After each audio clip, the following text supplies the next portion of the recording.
Good evening, everyone, and welcome to the Brian Crombie Radio Hour on Saga 960. So I've got a really interesting young lady to introduce you tonight. Alison Davies is her name. She is a compassionate spiritual healing coach. She dedicates herself to guiding transformative journeys toward personal and professional spiritual alignment.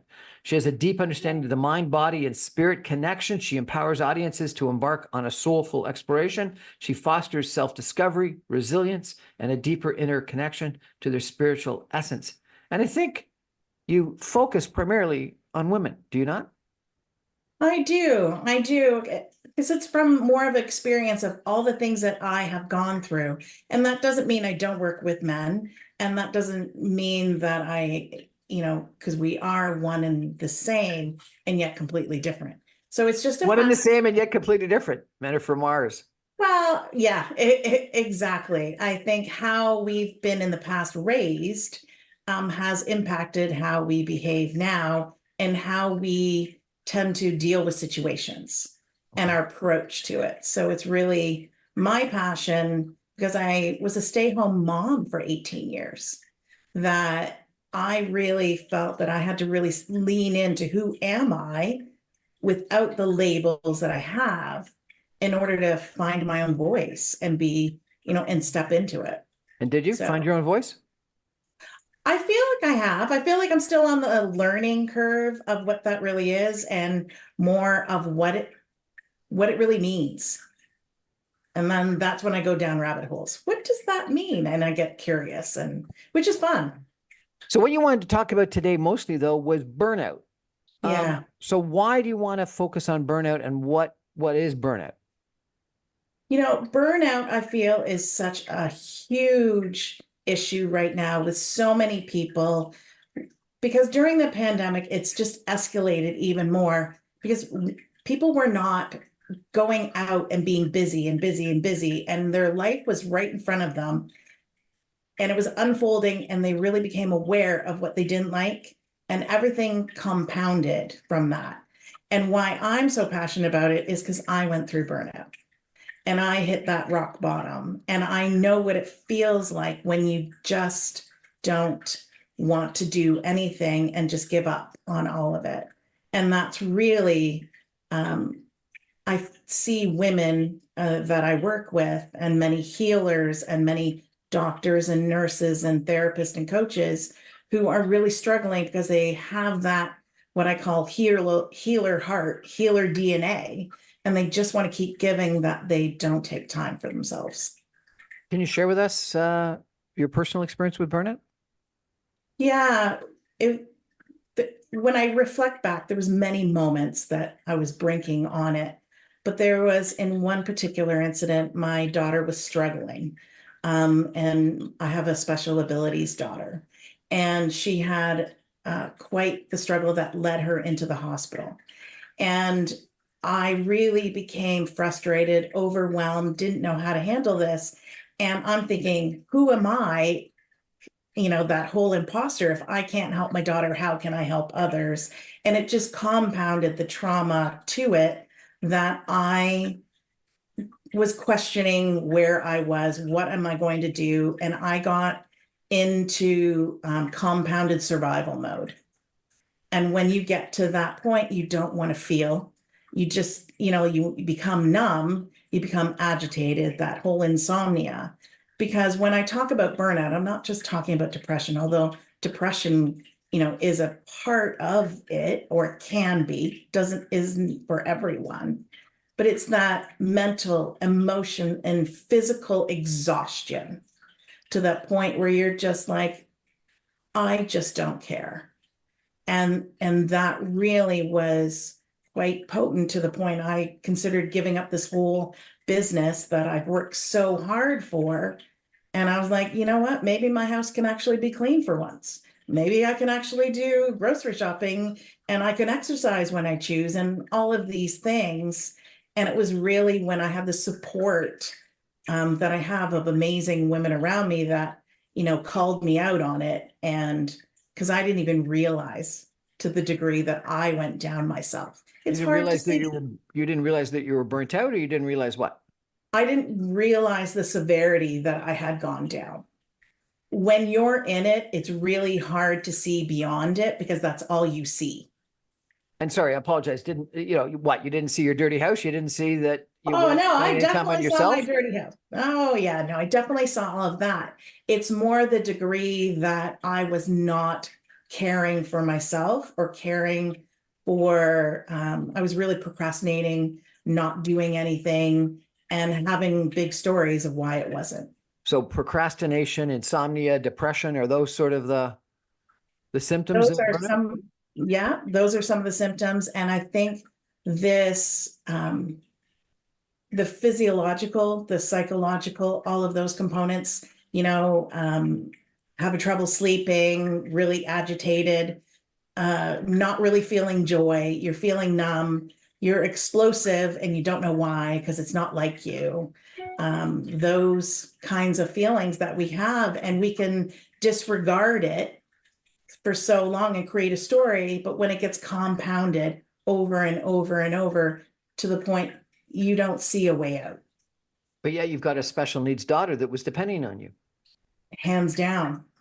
So And there was a lot of, I can say this now because I'm not in the middle of it, but at that time, there was a lot of anger that I had to. anger to what? Anger to life? Anger to Yep. Why did I have this responsibility? Why? And started comparing myself to other people, other family members. They don't have it so hard. They, and all of these things. And why do I have to? Why? And I felt like in a prison, how'd you get out of it? asking for help and accepting help From primarily girlfriends? from other people. From medical practitioners or primarily just from friends?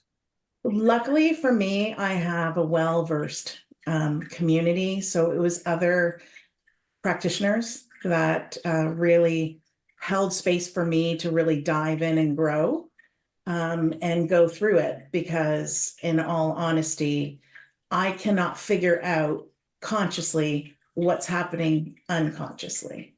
I mean, that was the most massive burnout that I experienced. So when And you it was say really the catalyst to why I'm doing what I'm doing now. so when you say dive in and grow, what do you mean? Like, what do you mean Going dive? within, going within and seeing what those really deep rooted things that were holding me to this belief. Because the way our mind works, our mind is not our ally when we're healing. It's just fact.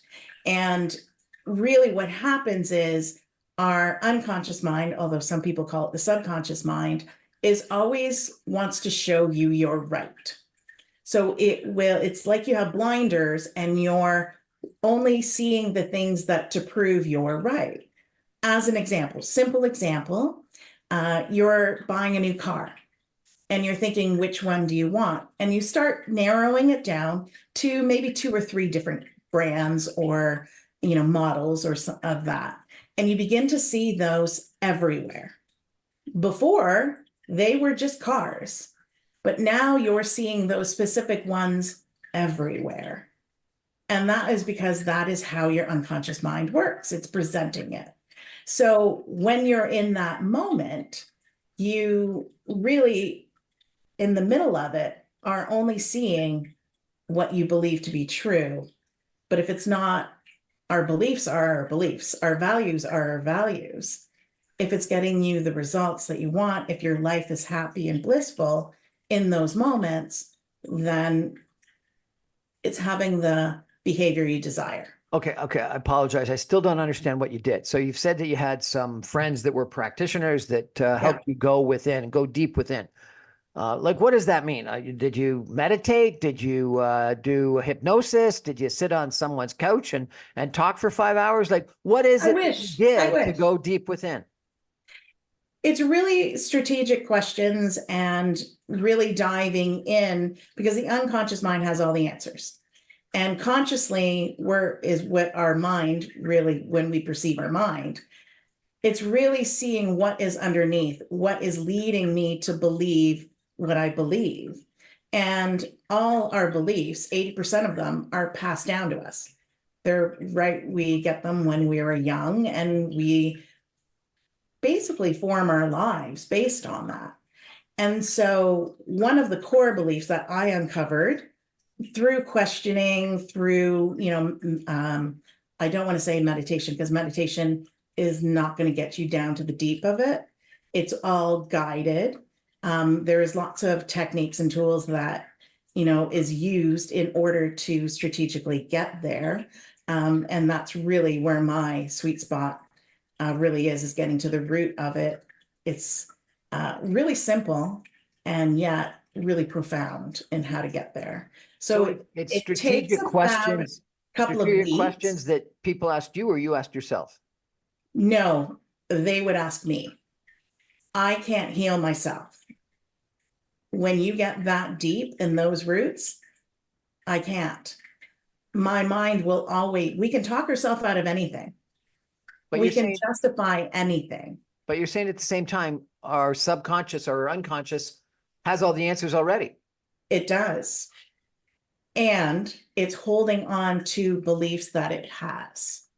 So as an example, simple example, when I was a stay-home mom for 18 years. So I had these beliefs, and my mom was a stay-home mom for the whole time. And my dad is a very successful entrepreneur. However, I never saw my dad very much because his job was his passion, his career, his livelihood. And so my mom had always expressly said, talked about the working women, and she was trying to justify why she stayed home. And I heard that. So a good mom does this. And then now I have this belief, seeing my father, that if I want to have a successful business, I have no family. I don't see my family much. So here's the conflict. I want to be a good mom. A good mom is present. A good mom does this. A successful entrepreneur does this, this, this. There's conflict. So my actions, although I didn't know this at the time, through the questioning, you really uncover it. And it was just fascinating. And when I was able to really come to terms and release and create a new value and belief, then I felt free to actually excel in my business. Does that make sense? Yeah, sounds like we're going to have some more strategic questioning to review with Alison Davies just after a break. Interesting conversation tonight. Stay with us, everyone. Back in 2 minutes with Alison Davies. Really a coach, a transformational coach that's gone through some challenges of her own, and that sort of led her to this realization about the strategic thinking that she's going through. Stay with us, everyone. Back in 2 minutes.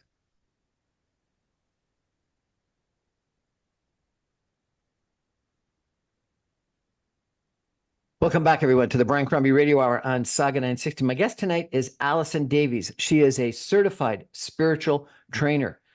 She describes herself as empowering bold female leaders to answer the call of a new era. Her mission is to ignite change and unleash a surge of impact that transforms the world. Awaken your awesomeness is her tagline. Welcome back to the show, Alison. We were just talking about sort of going deep and finding out these questions. And you described that your mother defined being a good mom as being a stay-at-home mom. Mm-hmm. And your father defined being a successful entrepreneur as frankly being away from the family a lot and focusing on his business. So why did that create a problem? Because you wanted to be both? Exactly. And And so did you find out that both your mom and father were right, or that your mother and father were wrong and you could do both? You know what? Whatever they believed fit them. And I'm not holding judgment. I don't hold, because they did the best that they could with what they had. I'm first generation Canadian. So when they immigrated to Canada, they worked, really, really hard. And that was the norm back then. And so what I'm learning, and I feel like women right now are really carving what is that new belief of how we can have, I want to say have it all, but it's really harmonize life and work and everything that we desire to do. And that means changing some of the old paradigms that were in the past and that were norm. So you posted that burnout may not be wasn't a fault of yours, but an awakening, and it's a disconnect from your soul. And then you go on to talk about something that I don't understand. I really would like you to talk about. You said this kind of burnout is rooted in much more stuff. It might be generational values, beliefs, and behaviors that no longer serve you and your family. So is this what you're talking about? These generational values that your mother and your father had? Yeah, exactly. As we learn and shift and grow, and even how women are seen more, and we are really finding our voice, wanting to be seen, heard, but also more importantly, understood. And there were so many times the good girl, I was the people pleaser. I was, really always about helping others. And realistically, it was so I didn't have to face things that were going on the inside of the disconnect, because I became so into making everyone else happy. I had no place there. And that impacted, my whole family in a way, because now when I really feel it all. I don't want to say all the time, because that's not true. We all have stress. We all have life. We all have those things, but I really feel it more deeply. And I can see the difference in my own family. So by me doing the work, I expand and enable my immediate family to also do the same. So what did you have to do? Did you have to stop being a people pleaser? Yes, pretty much. Pretty much. I would do it now. I please people when I choose and when it fits in with my boundaries. So it's all comes to boundaries and how we honor ourselves and truth, because when we do it when we want to, then we're all in. It's joyful. When we do it because we have to, there's more resentment that's underneath it all.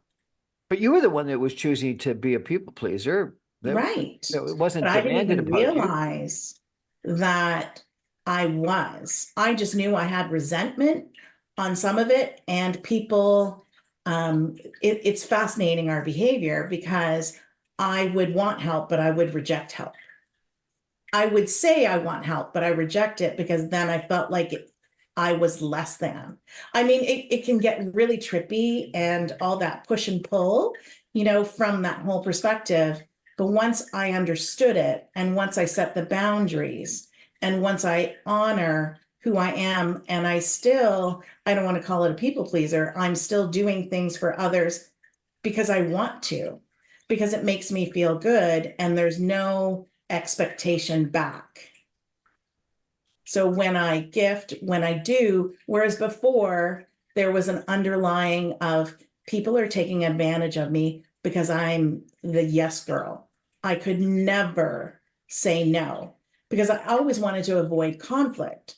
Not that I'm going after conflict now, but I understand in order for me to stand and grow, sometimes conflict happens. You mentioned that you think burnout rates are increasing, that lots of people are feeling this, and it's almost become a medical term. Why? I feel that, in particular, the clients that I have been seeing and what I'm seeing out there talking with many people is our to-do list seems to be never ending growing. And as we're doing, and as we're constantly tending to others, that things that are now a norm for me in terms of honoring myself and doing the things for me, self-care becomes almost like a burden, and it becomes another to-do. And so we just keep adding on, adding more, until we just really feel not good enough. We feel powerless and helpless in terms of those places. And it's like you're on this hamster wheel of survival.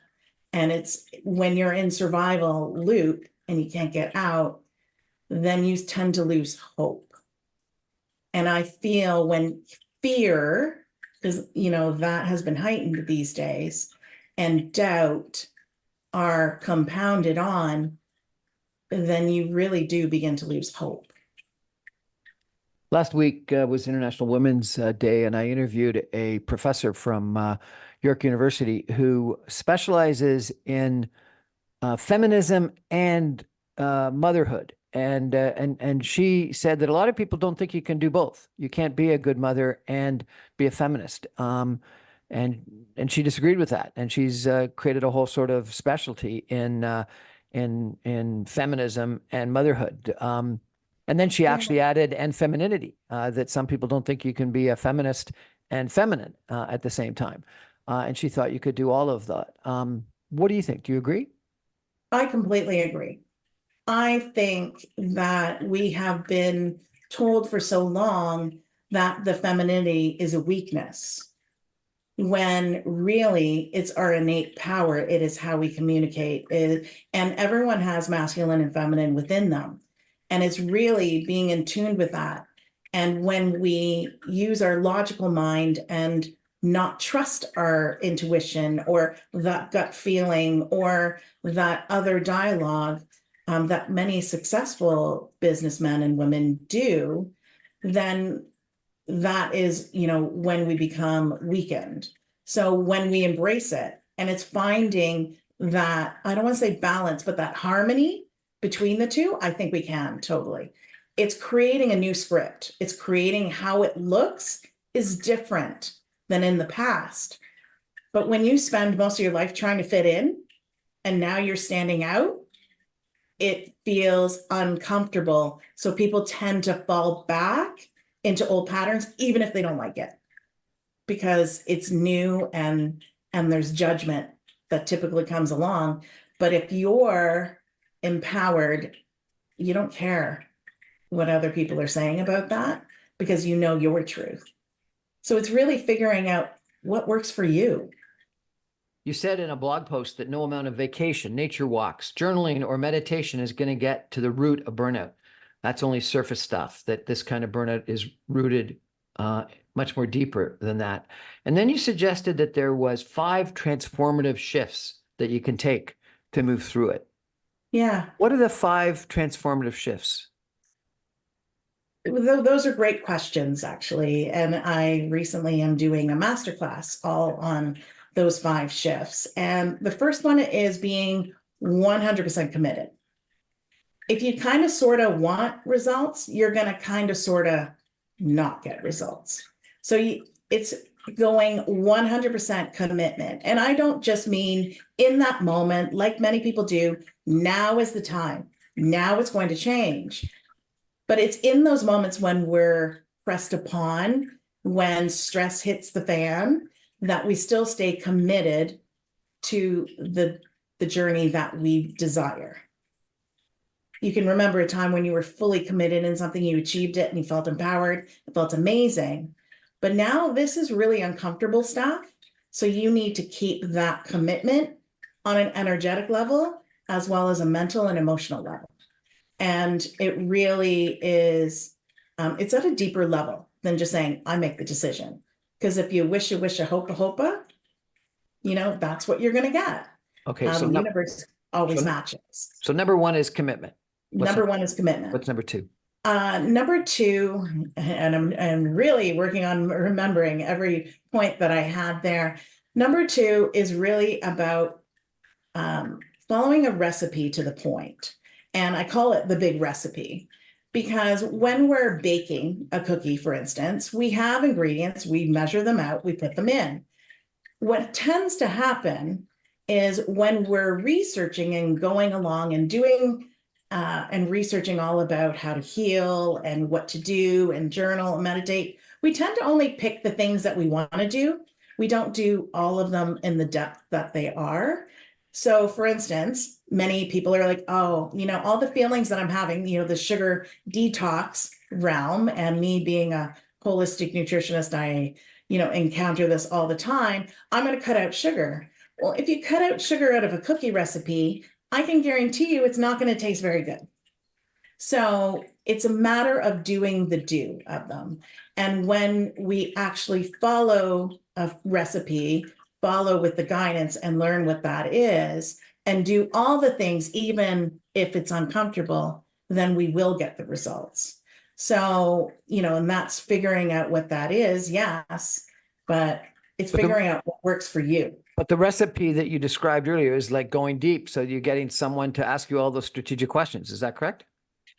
Yes, that's what I view as more of the recipe, asking for the help, someone who can see outside of you. Because when we're in the midst of the emotions, we can't think logically, we can't be rational to the degree that we desire to be. So it's really having someone else that can see the bigger picture that's not emotionally charged in that. It could be your doctor, it could be a friend, it could be a therapist, it could be, a coach, whatever that may be. It's someone who you trust. So it sounds like you think that, reaching out to that transformative coach or that therapist or that individual ends up being really critically important. I really do. I think that is the key to getting to the root of it. Otherwise, we're just doing surface stuff. Like all of those things are great. The meditation, the journaling, even doing hypnosis or, eating healthy, going to bed at a reasonable time, reading books before we go. All of those things are amazing. And it's like maintenance aspect, or when you're, a little stressed or disconnected. But getting to the root is really where I think most people's needs are when they're extent of burnout. It's like when you're gardening and you have that nasty weed that if you get it from the root, you feel so empowered pulling out that dandelion and you're like, yeah, or those prickly weeds. And if you don't, you just know it's going to have friends that's just going to grow and magnify, and you're going to be dealing with it. That's a great And analogy. it's really, we want to get to the root of that so it doesn't keep having friends. If you just do the surface stuff, you're just cutting at the top and more just multiply. And to the point, and this actually happened in my garden, those prickly weeds took up a third of my garden. I had to hire someone To get rid of them to get rid of them. and pull them out from the roots. Yeah, I mean, you could say literally and figuratively in my life that happened. And, afterwards, when I was looking at the garden and the grass now, new sod, and I was just like, that feels and looks so good. I want to be here now. And that's really what happens in ourselves.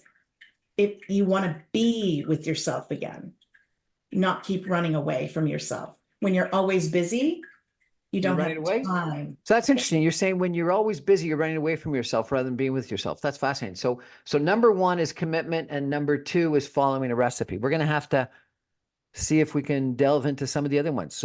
But we got to take a break for some messages. So we're going to take a message break, and we're going to be back with Alison Davies, a transformative coach, in just 2 minutes. Alison, if people want to reach out to you, is there a website they should go to? Yes, my website, I finally realized, because Awaken Your Awesomeness is such a mouthful that I shortened it to AYA. So it's aya.coach. Awaken Your Awesomeness, aya.coach. Stay with us, everyone. Back in just 2 minutes.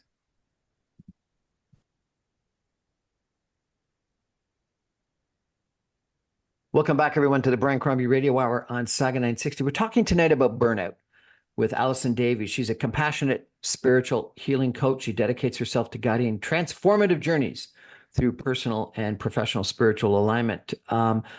She specializes, I think, in females. We've been talking a little bit about that. She's got a 5-step program. She's doing a masterclass coming up in later in the month in regards to that. She's got a website that she uses to advertise her services and to promote her services. And it sounds like she really firmly believes that it's important for people going through this to actually have someone like her to help. And she used some people that were coaches herself when she went through her own burnout that she's described. And I think that's important. Alison, we talked about the first stage being that you got to be committed to the change. The second is that you got to follow this recipe, and it's strategic questions that are key. What's the third of the 5 steps? That is a great question because there is like a new way, or at least how I perceive a new way of really diving into healing and getting to the root of it. The old way is, dealing with all the physical symptoms that we typically have when we're experiencing burnout. People then do, cleanses and detox on the physical realm, or they're, exercising and yoga and meditation, which, I had mentioned earlier. They're all great and I love them and I encourage them, and I do them myself in my rituals or daily practices because I know what it does for me. But when we're talking about burnout and getting to the root of it, all of that's just going to be surface stuff. So when I'm diving in and I've created this 12-week program through it, it's really about understanding what is you and what are your unique symptoms, because everyone is different and where it came from, and this level is different for everyone. Yes, they're very similar, but they're different. So it's figuring out what that is and what does survival look like, sound like, feel like for you. So in the future, when you hear yourself saying some of those things, you go, red light, I need to pause and I need to reflect what that is before it gets to the point of burnout. So it's really understanding and becoming aware. Then it's really diving in to what are some of the emotions? What is it teaching you? What is it telling you? Because all emotions are either positive or negative. There's no good or bad. And it's just understanding what that means for you. So it's allowing you to be curious with empathy and kindness for yourself, because the judger can take on. And then it's learning about how we use our words, because words have power.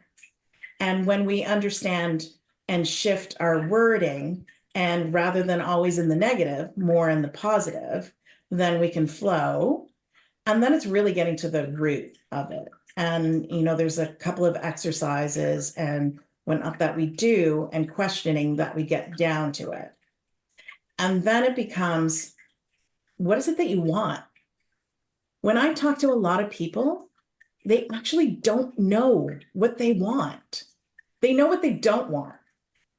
And they just have been so stuck for so long to even dream felt ridiculous or unreasonable, or they just felt that they couldn't. So that's where we begin to go, okay, where is it that you want to go? And they start to feel more in tuned to their own journey and what that means. So that's really, in a nutshell, the whole path of it. Obviously, we go in a little deeper on each phase of what that looks like. And really, it's fascinating. So you've raised numerous different issues here. Let's talk through some of them if we could. So one is you got to change your words. I understand that you are a trainer in neuro-linguistic programming, and you're a master coach in it as well. Yeah. So neuro-linguistic programming, I understand, is about sort of the words you use to describe yourself and the beliefs you have about yourself. Do you think that that's key, that you've got to change the way you describe yourself and the words you use? Yes, hands down. The way our So if you say I'm fat, you'll not lose weight. If you say I'm too old, you won't get the job.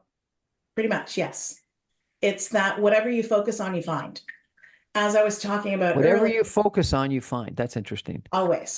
always, because your unconscious mind is always showing you that you're right. And so if you believe this to be true, and this is what I even tell my son before he had an exam, are you going in thinking you got this? Or are you thinking, I kind of hope I pass?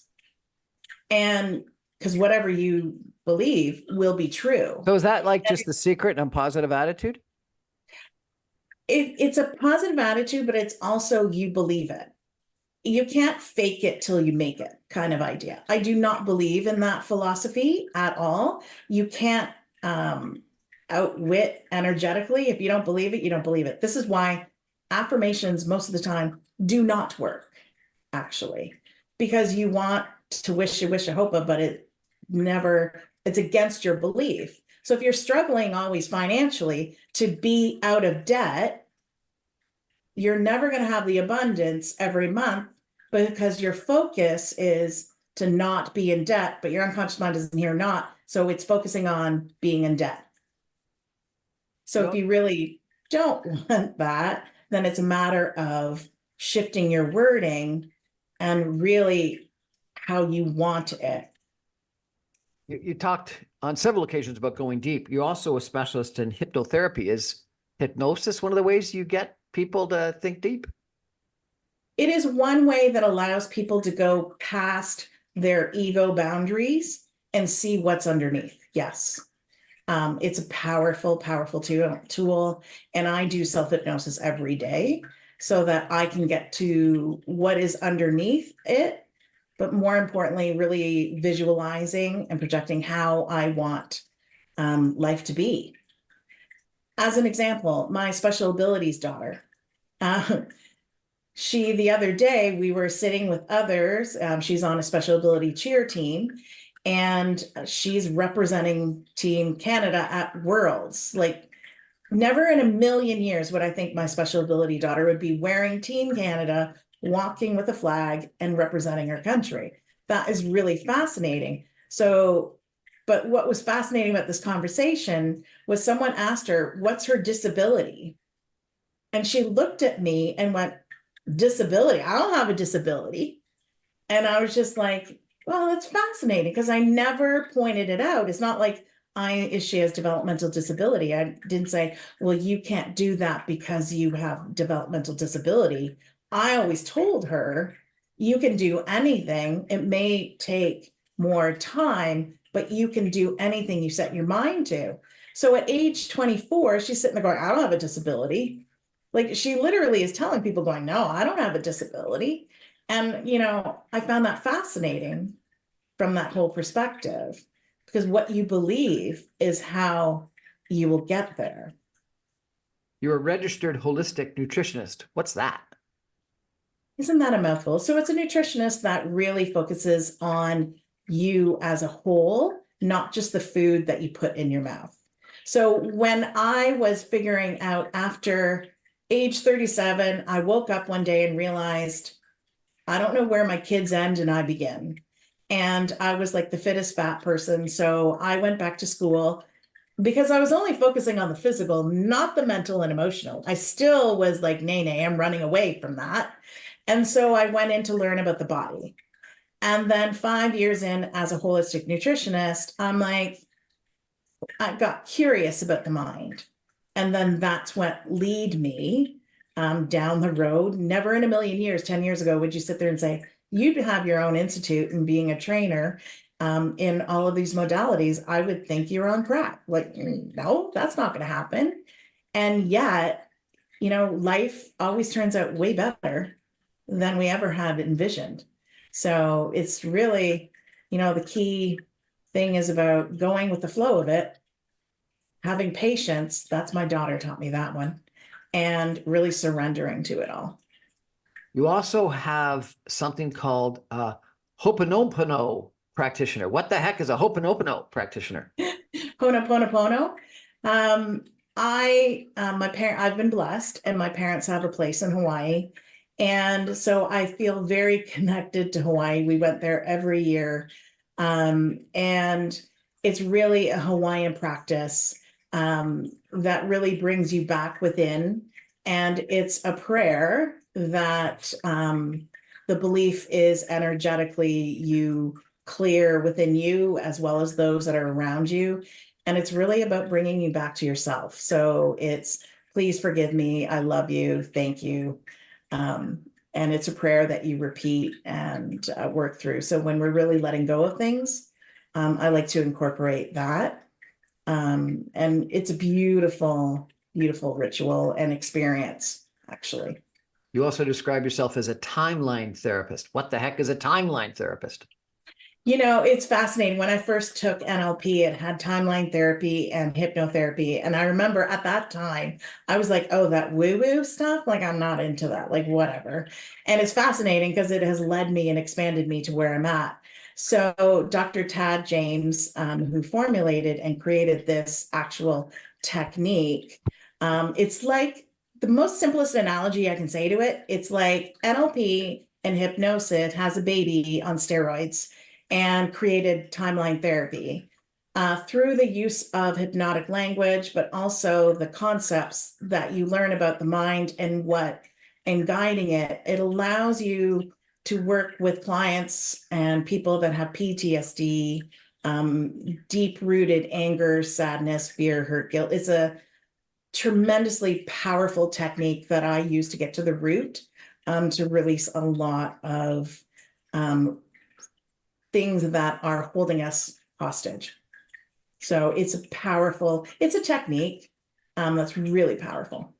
Alison Davies, this is really quite interesting, but we got to take another break for some messages. And when we come back, I'm going to ask you, if I came to you burnt out and stressed out, what would you do?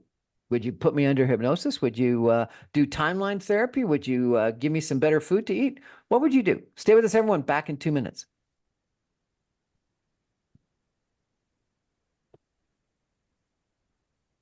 Welcome back, everyone, to the Brian Crombie Radio Hour on Saga 960. I'm having an interesting conversation tonight with Alison Davies. She's a spiritual trainer for healers.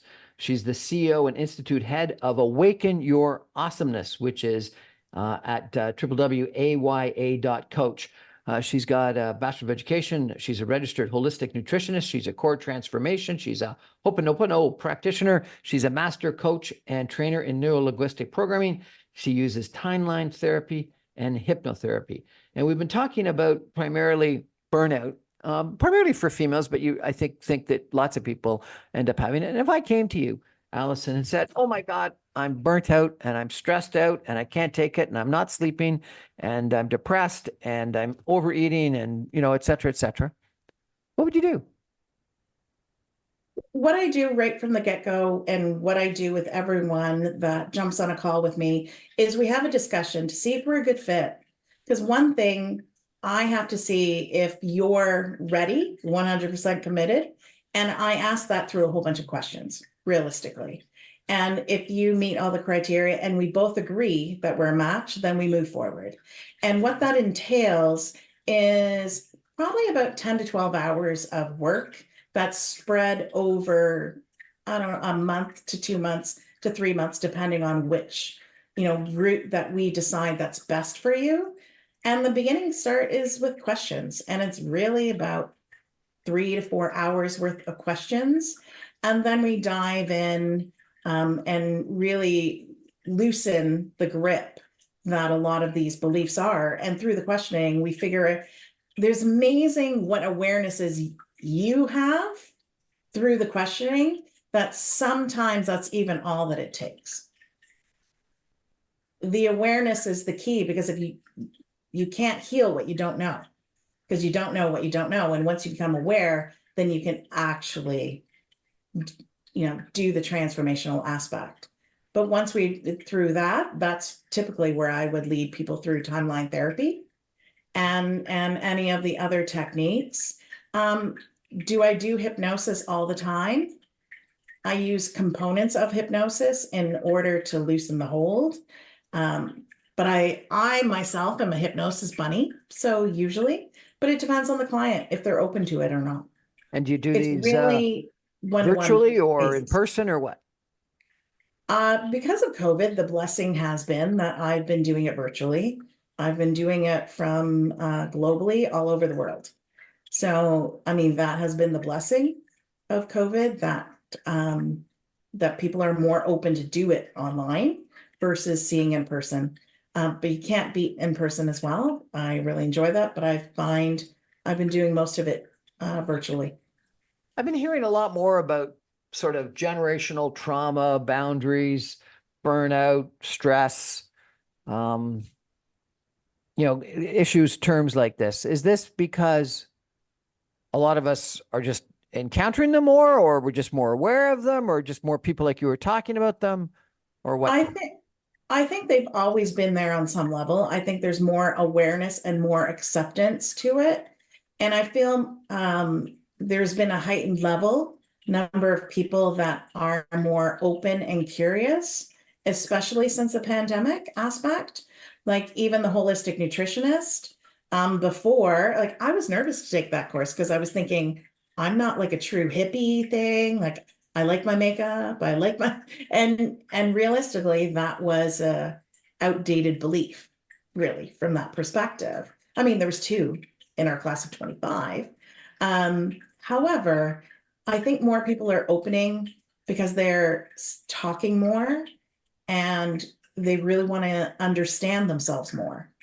Whereas I think before we, or at least I was, running away from who I was. You know, historically, a lot of guys didn't want to go deep and understand themselves. They just wanted to tough it out.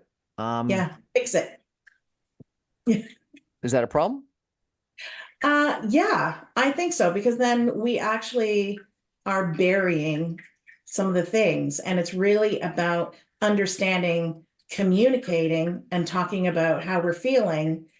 It alleviates a lot of conflict that happens. And when there's a dialogue, and it doesn't have to be in anger, and it doesn't have to be, but they don't have to shoulder everything all the time, nor do women have to shoulder certain things all the time. And when you come together in a business relationship, in a love relationship, in a friend relationship with your strengths, then that's really where you can be yourself and not feel out of place, lonely, even if you're in a crowded room, or that you're not worthy. I see Alison, that. if people want to check you out, remind us the website they should go to. aya.coach. Nice and simple and easy. Alison Davies, thank you so much for joining us and telling us a little bit about burnout and the business that you have, the transformational coaching business that you have in helping people go deep and try to alleviate that. And they've got to be committed, and they got to follow the recipe, and they've got to be willing to answer a bunch of questions. Thank you so much. Really appreciate it. Thank you. That's our show for tonight, everybody. I thank you for joining us. I remind you, I'm on every Monday through Friday at 6 o'clock on 960 AM. You can stream me online at www.saga960am.ca. All my podcasts and videos are available on my website, briancrombie.com, as well as on social media as soon as the radio show goes to air. Good night, everybody. Thanks.